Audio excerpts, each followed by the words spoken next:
What happens when a father says, "God told me," and the son is on the receiving end? There is not one decision in this church today that came out of deliberation. It's thus saith. This is not a parable, nor is it fiction. It is the real unfolding drama inside one of Africa's largest Pentecostal movements, Living Faith Church, also known as Winners Chapel International. At the center of it all is Bishop David Oyedepo, the revered founder and presiding bishop of the ministry, a man known globally for his firebrand preaching, audacious faith, and structure-driven church model. But right beside him, until recently, stood a man many regarded not only as his most loyal deputy, but also as his spiritual firstborn, Bishop David Abioye. For over 3 decades, Bishop Abioye served faithfully as vice president of the church. He was the calm voice in the background, the seasoned general, the steady figure many saw as next in line should anything ever happen to Oyedepo himself. But everything changed in October 2024, when Bishop Oyedepo turned 70 and the ministry quietly implemented its retirement policy. This is our administrative policy, 1998. Bishop Abioye was retired. He did not apply for an extension. He did not attend Shiloh 2024. He went silent until May 2025, when he re-emerged as the founder of a new ministry.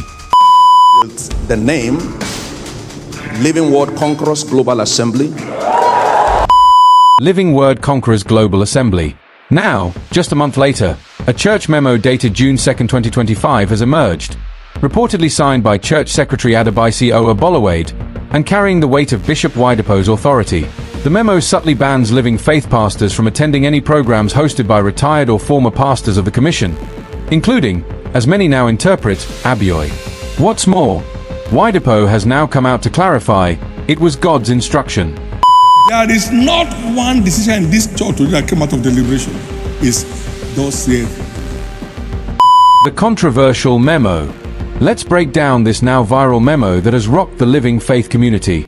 Date: June 2, 2025. Signed by Oyedepo Abioye. Office: Church Secretary. The subject was subtle, memo on church programs. But the content? Anything but ordinary. Here are the key takeaways. 1. Winners Chapel pastors are instructed to prioritize internal church programs over any other external invitations or events. 2. Programs organized by sons and daughters of the prophet, affiliate ministries, or retired, resigned, or disengaged pastors are now considered secondary to official living faith programs. 3. Any pastor intending to attend such external programs must now receive clearance from headquarters. 4. The stated objective? To prevent loss of focus, avoid compromise, and ensure that the flock of Christ in our care are properly nurtured. Now, while no individual names were explicitly mentioned, the timing of the memo, just weeks after Bishop Abioye publicly launched his new ministry and began hosting public programs, makes the intended target clear. Let's not forget, Bishop Abioye is not just any ex-staff. He was the former vice president, a senior bishop, and one of the most visible faces of Winners Chapel for over 30 years. His move to establish Living Word Conquerors is still fresh, and the new ministry is already gaining momentum. So when a memo drops that subtly restricts pastors from attending any meetings hosted by retired pastors or sons of the prophet, many saw it as a direct response to Abioye's rising influence. Some even say this is a spiritual gag order, an institutional firewall, and a veiled message to ensure no more pastors or members cross over. Oyedepo's defense: IT was God's instruction. As the memo began circulating and questions began to rise online and offline, Bishop David Oyedepo himself stepped in to clarify the motive behind the policy. According to reliable sources, Bishop Oyedepo publicly stated that every decision made in the church is born out of divine instruction. There is not one decision in this church today that came out of deliberation. It's thus saith. He added that nothing happens at the leadership level of the church without God's leading and scriptural conviction. In other words, this was not personal. It was not an act of insecurity. It was, in Oyedepo's words, God's will. But here's where the situation becomes complicated, and let's take a moment to reflect. If it was indeed God's instruction, what was God trying to prevent? Was God warning Oyedepo about potential disloyalty? Was God revealing that Abioye's new platform could become a distraction to the vision of Living Faith Church? Or could this be a human decision cloaked in divine language? That's the big question now tearing through both supporters and critics of the memo. Critics argue, if there's no issue between Oyedepo and Abioye, why the need for this kind of memo at all? Supporters counter, it's about protecting the altar, preserving the spiritual DNA of the ministry, and ensuring that no one breaks the flow. But there's a deeper emotional layer beneath this memo that cannot be ignored. We must remember, Bishop Abioye didn't leave in rebellion. He didn't start attacking Living Faith Church. He didn't even speak out after retirement. He simply launched quietly, began his assignment, and started doing what he's always done: preach, teach, lead, and bless lives. So, why now the sudden urge to place restrictions? Was this an act of spiritual safeguarding, or a strategic move to prevent pastoral drift? Let's go further. When Bishop Oyedepo says, "It was God's instruction," does that completely shield the decision from scrutiny? We know that leaders, spiritual or political, can sometimes mix institutional preservation with divine inspiration. So, in this case, is this a genuine leading from God? A defensive reaction to a potential rival? Or a preemptive move to stop another wave of pastoral departures? Because let's face it, Bishop Abioye is not just another name. He has deep loyalty among the older pastors. He commands respect across the church network. And for some members, he was their spiritual father even more than Bishop Oyedepo. So this memo, backed by the phrase "God said," raises more questions than answers. Critical reflection. Let's pause and take a balanced look at what's happening here. On one hand, Bishop Oyedepo is known for his no-nonsense leadership. He has built a global ministry that spans over 100 countries, with thousands of pastors under him. To maintain that kind of structure, discipline, and clarity are required. So it makes sense that he would want to avoid anything that causes confusion, distraction, or competing loyalties within the fold. But on the other hand, there is the Abioye factor. He is not a man who fought for position. He didn't resist retirement. He didn't stir division. Yet, now that he has stepped into a fresh assignment, it appears that his every move is being scrutinized and countered. This brings up a tough question. When a spiritual son launches his own assignment in peace, should the father restrict others from supporting him? It's also important to note that in the African Pentecostal space, phrases like "God told me" carry enormous weight. They often end arguments. They silence critics. They remove room for human logic. But should they? Because if God said becomes a default answer to every difficult decision, it can sometimes shield leaders from accountability, even when emotions or fear might be at play. In this situation, Oyedepo's statement adds finality, but also ignites controversy. And so, we are left with two realities. 1. The memo has been issued. 2. The justification is spiritual. But the interpretation? That's now in the hands of the people. What do you think? Was this spiritual wisdom or strategic insulation? So far, in this unfolding drama between Bishop David Oyedepo and his longtime deputy Bishop David Abioye, one voice has been noticeably silent. Bishop Abioye himself. Despite the release of the June 2, 2025 memo barring Living Faith Church pastors from attending his programs, and the ensuing media buzz, Abioye has not made any public statement about the issue. No fiery rebuttal, no veiled Facebook post, not even a sermon quote addressing the controversy. Instead, what has he done? He has continued building. Yes, he has remained focused on growing his new assignment, Living Word Conquerors Global Assembly, a ministry that, within a few months of launch, has already attracted widespread attention. Not because of its music, branding, or marketing, but because of who Abioye is. To understand public perception, we must first understand the man behind the name. For over 30 years, Bishop David Abioye served with integrity, submission, and loyalty. He was never known for drama, never linked to power tussles. He wasn't flashy. He was prayerful, consistent, calm, and deeply respected by the church rank and file. In fact, some people still find it hard to believe that he actually left. That's how at home he was in the Living Faith system. So when he retired quietly in October 2024 and then reappeared with a fresh ministry in May 2025, most people didn't see it as rebellion. They saw it as obedience to a higher divine calling. Now, with this memo surfacing and Oyedepo publicly defending it as God's instruction, people are beginning to ask, is this restriction even necessary? What exactly is Abioye being punished or protected from? Why should pastors need clearance to attend a spiritual father's program? These questions are being whispered in corners of churches, asked in online Christian forums, and debated in WhatsApp groups of former pastors and faithful members alike. To many, Bishop Abioye remains a symbol of humility, maturity, and grace. He hasn't thrown shade at his former mentor. He hasn't made cryptic social media jabs. He hasn't built his ministry on bitterness. Instead, he continues to hold firm to what he believes God called him to do, without seeking revenge or validation. And it is that composure, that quiet strength, that is now winning hearts and causing Living Faith Church members to reflect deeply on what exactly is playing out. In fact, to many observers, this silence is louder than 1,000 sermons. Because while one side has issued a memo and defended it, the other has chosen to walk in grace. And in the minds of many, that speaks volumes. Interpreting the divine claim. Now let's turn to perhaps the most spiritually sensitive part of this saga. Bishop Oyedepo's declaration that the decision to ban pastors from attending Abioye's programs was God's instruction. This one line has opened up a theological can of worms.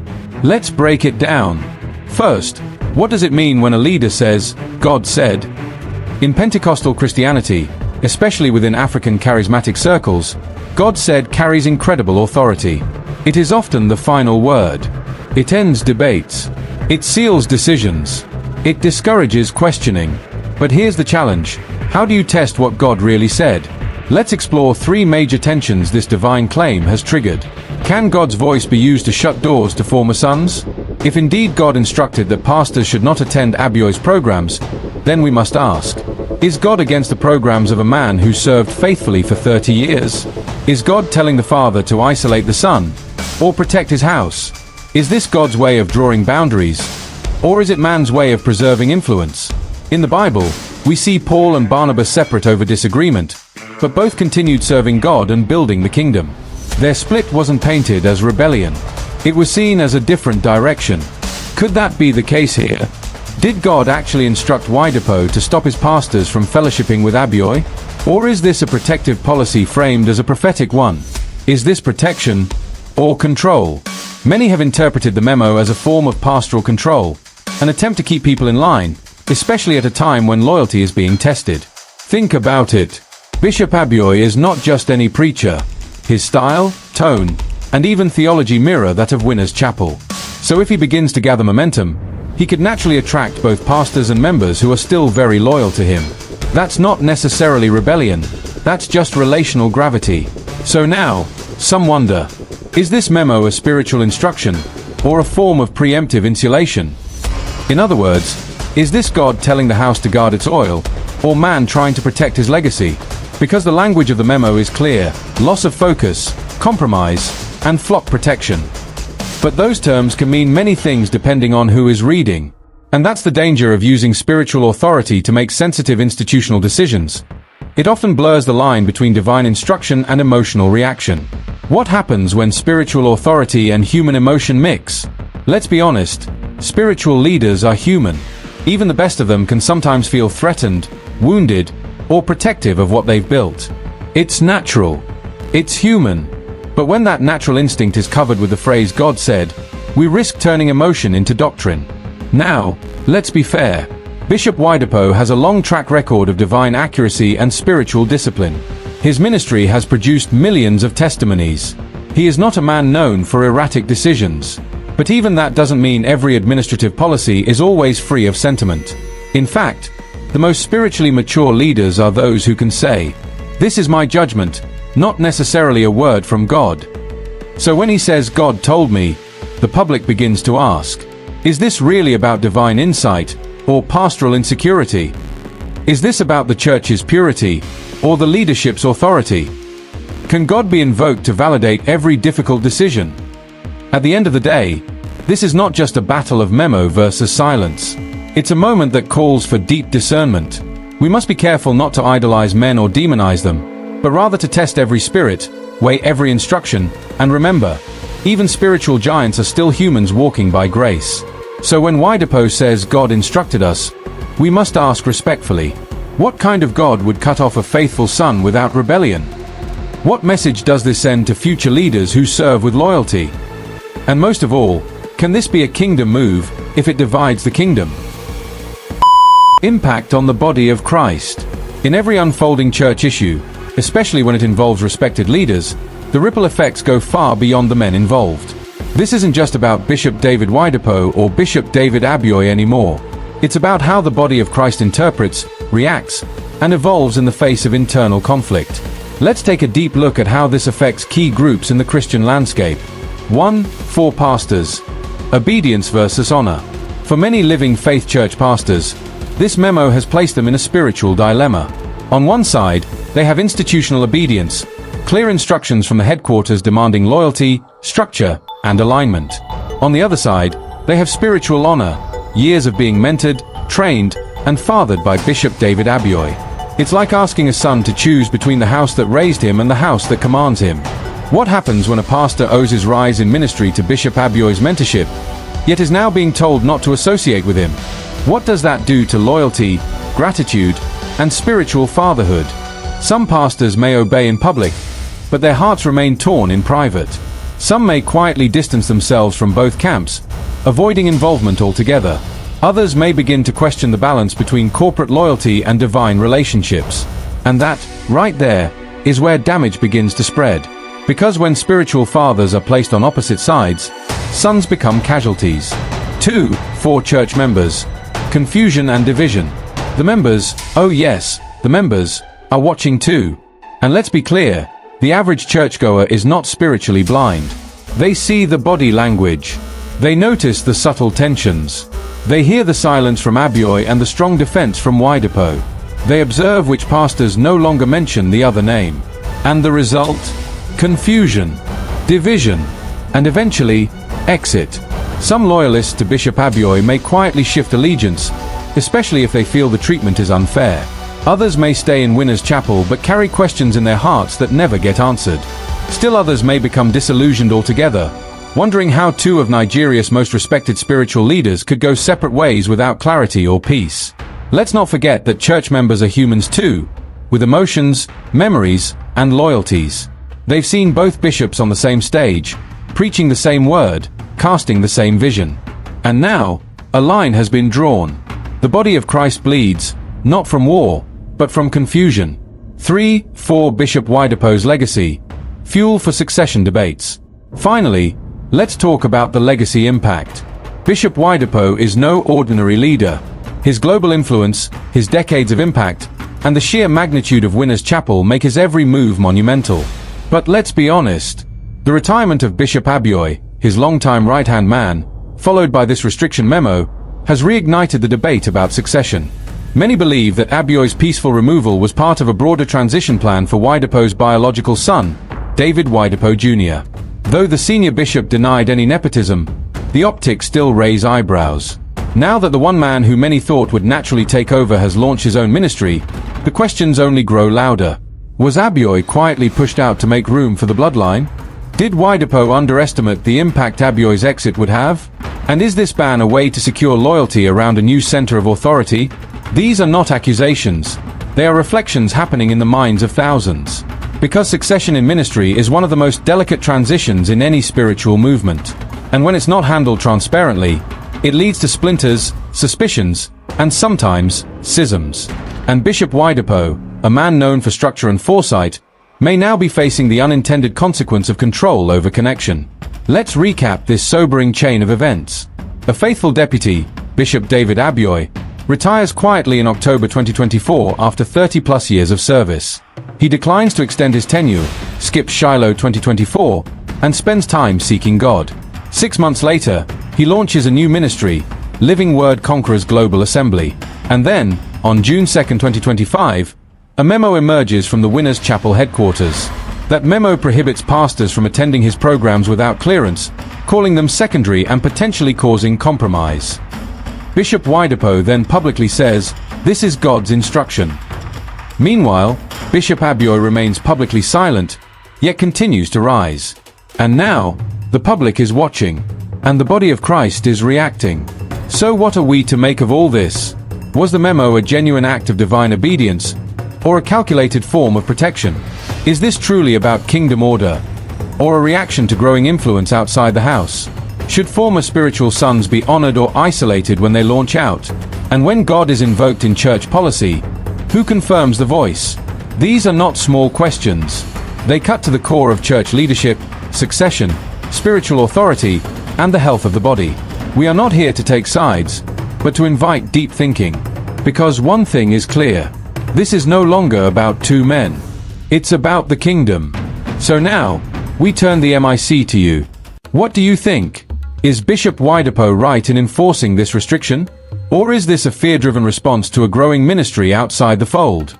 Should pastors be allowed to honor their former spiritual fathers, even after new beginnings? Drop your thoughts in the comments below. Let's have a respectful, honest conversation about what this means for the future of church leadership and the unity of Christ's body.